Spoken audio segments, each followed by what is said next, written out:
எப்போ ஒரு ஆடு மந்தையை விட்டு மேய்ப்பனை விட்டு அது வழி தப்பி போகும் அப்படின்னா, அந்த மேய்ப்பன் எப்படி தன் மந்தையை மேய்ப்பாரு அப்படின்னு யோவான் 10ஆம் அதிகாரத்துல சொல்லப்பட்டிருக்கு.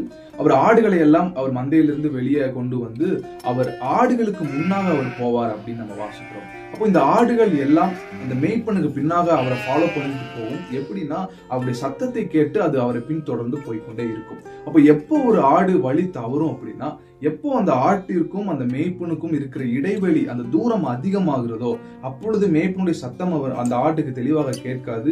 அந்த சத்தம் கேட்காம போறதுனால இந்த ஆடு வழி தப்பி போகிறதுக்கு வாய்ப்பு உண்டு.